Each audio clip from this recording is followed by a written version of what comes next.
நம்முடைய பிதாவாகிய தேவனாலும் கர்த்தராகிய இயேசு கிறிஸ்துனாலும் உங்களுக்கு கிருபையும் சமாதானமும் உண்டாவதாக.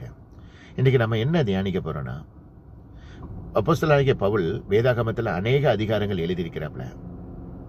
அதில் முக்கியமாக 1 தீமோத்தேயு 2 தீமோத்தேயு நீங்கள் நன்றாக வாசிங்க, தியானிங்க, அந்த வசனத்தை உங்கள் இதயத்தில் பதிங்க, அதன்படி நடங்க. கண்டிப்பாக உங்களுக்கு ஆசீர்வாதம் கிடைக்கும். வேதாகமத்தில் இருக்கிற எல்லா அதிகாரங்களும் வேதத்தை தியானிங்க, அதன்படி நடங்க. அதில் முக்கியமாக பவுல் எழுதியிருக்கிற அன்றைக்கு தீமோத்திக்காக எழுதியிருக்கிறாரு. அந்த தீமோத்திக்கு எழுதின வசனங்கள் தான் இன்றைக்கு நமக்கு கொடுக்கப்பட்டிருக்கிறது. 1 தீமோத்தேயு அதிகாரம் முழுவதும், 2 தீமோத்தேயு அதிகாரம் முழுவதையும் நன்றாக வசனத்தை தியானிங்க, உங்கள் இதயத்தில் பதியுங்க, அதன்படி நடங்க. அதில் நான் சிலவற்றை சொல்லணும்னு நான் ஆசைப்படுறேன். பவுல் என்ன சொல்லியிருக்கிறாருன்னா,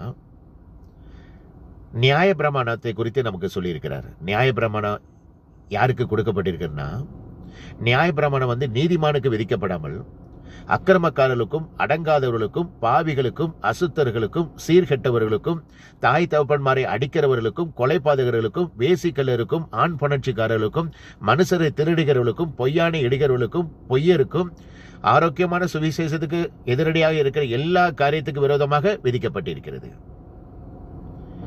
2வது என்ன சொல்லியிருக்கிறாருன்னா, நம்ம ஒவ்வொரு நாளும் எப்படி ஜெபிக்கணுமா, எல்லா மனுஷருக்காகவும் விண்ணப்பங்களையும் ஜெபங்களையும் ஸ்தோத்திரங்களையும் பண்ண வேண்டும். ராஜாக்களுக்காகவும் அதிகாரமுள்ள யாவருக்காகவும் நம்ம அனுதினமும் ஜெபிக்க வேணுமா. அப்படி ஜெபிச்சா என்ன, யாருக்கு பிரியமா? நம்முடைய தேவனாகிய பிதாவுக்கு பிரியமா இருக்குமா.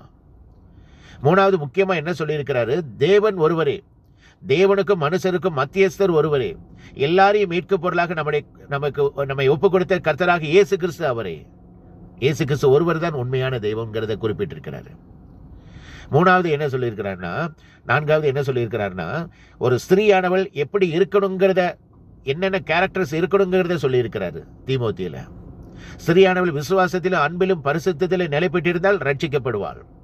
ஒரு புருஷனானவன் கோபமும் தர்க்கமும் இல்லாமல் எல்லா இடங்களில் தங்களுடைய பரிசுத்தமான கைகளை உயர்த்தி ஜெபிக்க வேண்டும் சொல்லியிருக்கிறாரு. 5வது என்ன சொல்லியிருக்கிறார்னா, பண ஆசை எல்லா தீமைக்கு வேறாயிருக்கிறது, போதும் என்கிற மனதுடனே கூடிய தேவ பக்தியே மிகுந்த ஆதாயம். இந்த உலகத்தில் நாம் ஒன்று கொண்டு வந்ததும் இல்லை, ஒன்று கொண்டு போவதும் இல்லை. உண்ணவும் உடுக்கவும் உண்டாயிருந்தால் போதுமானது. ஐஸ்வர்யமாக இருக்கிறவர்கள் இருமாப்புள்ள சிந்தையுள்ளவர்களாக இல்லாமல் நிலையற்ற ஐஸ்வர்யத்தின் மேல் நம்பிக்கை வைக்காமல் நாம் அனுபவிக்கு சகலவித நன்மைகளையும் சம்பூர்ணமாக கொடுக்கிற தேவன் மேல் நம்பிக்கை வைக்க வேண்டும். 6வது என்ன சொல்லியிருக்கிறார்னா, கடைசி நாட்களில் கொடிய காலங்கள் வரும் என்று அறிவாயாக.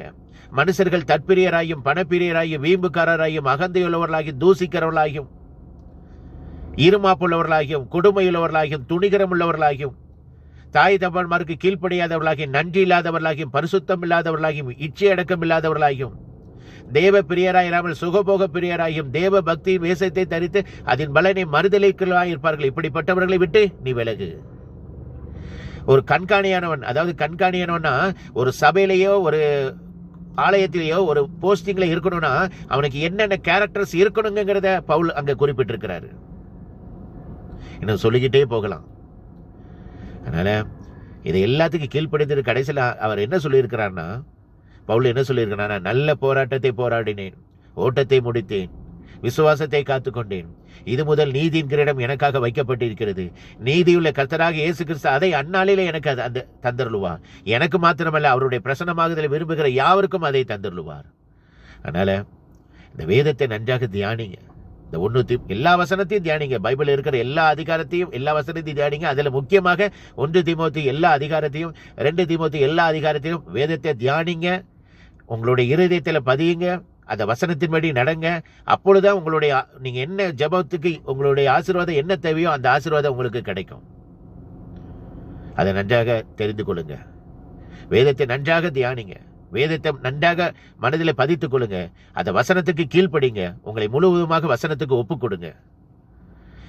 கர்த்தரா அதே தீமோத்தேயுல பவுல் என்ன சொல்லியிருக்கிறார்னா, நித்தியானந்தமுள்ள அதரிசனமான ராஜனுமாய் தாம் ஒருவரே ஞானமுள்ள தேவனுமாய் இருக்கிறவருக்கே துதியும் கனமும் மகிமையும் அல்லமையும் உண்டாயிருப்பதாக. ஒருவராய் சாவாமை உள்ளவரும் சேரக்கூடாத ஒளியில் வாசம் பண்ணுகிறவரும் மனுஷரில் காணக்கூடாதுமா இருக்கிற அவருக்கே துதியும் கனமும் மகிமையும் வல்லமையும் சதா காலங்களில் உண்டாயிருப்பதாக. இந்த உலகத்தில் உண்மையான ஒரே ஒரு தெய்வம் இயேசு கிறிஸ்து ஒருவர் மட்டுமே. இயேசு கிறிஸ்து சீக்கிரத்தில் வரப்போகிறார். உங்கள் பாவத்தை விட்டு மனம் திரும்புங்கள்.